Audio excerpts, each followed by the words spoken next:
BC రిజర్వేషన్ల న్యాయమైన డిమాండ్ల సాధన కోసం ఈ నెల 18న జరిగే రాష్ట్ర బంద్లో సబ్బండ కులాలు పాల్గొని చరిత్ర సృష్టించాలని BC JAC chairman R Krishnaiah, working chairman Bhujala Srinivas గౌడ్లు పిలుపునిచ్చారు.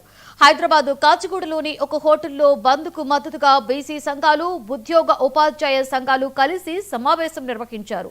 ఈ సందర్భంగా వారు మాట్లాడుతూ రాష్ట్ర బంద్ నిర్వహించడం ద్వారా బీసీ డిమాండ్లు దేశవ్యాప్తంగా వినిపించవచ్చని అన్నారు. పార్టీలకు అతీతంగా బీసీలు ఈ బంద్లో పాల్గొని విజయవంతం చేయాలని పిలుపునిచ్చారు. సంచార జాతులు, ఎంబీసీ కులాలు, 35 బీసీ సంఘాలు, ఉద్యోగ సంఘాలు, విద్యుత్ ఉద్యోగుల సంఘం, ఆర్టీసీ ఉద్యోగుల సంఘం, విద్యార్థి సంఘాలు, యువజన సంఘాలు సమావేశమై ఈ నెల 18న అంటే శనివారం జరిగే బీసీ జాకి ఇచ్చిన పిలుపుకు రాష్ట్ర వ్యాప్తంగా వారి శ్రేణుల ద్వారా పకడ్బందీగా బంద్ జరపాలని నిర్ణయించడం జరిగింది.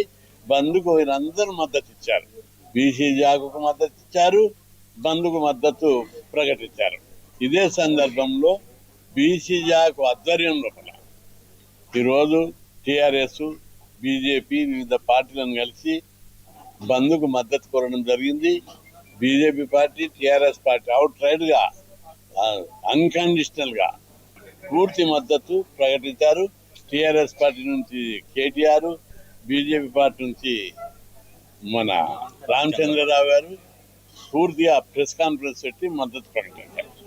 వాళ్ళ శ్రేణులు కూడా ఎక్కడికక్కడ వాళ్ళ శ్రేణులు పార్టీ చాడర్ మొత్తం బంద్ను విజయవంతం చేయాలని వాళ్ళు పిలిపించారు.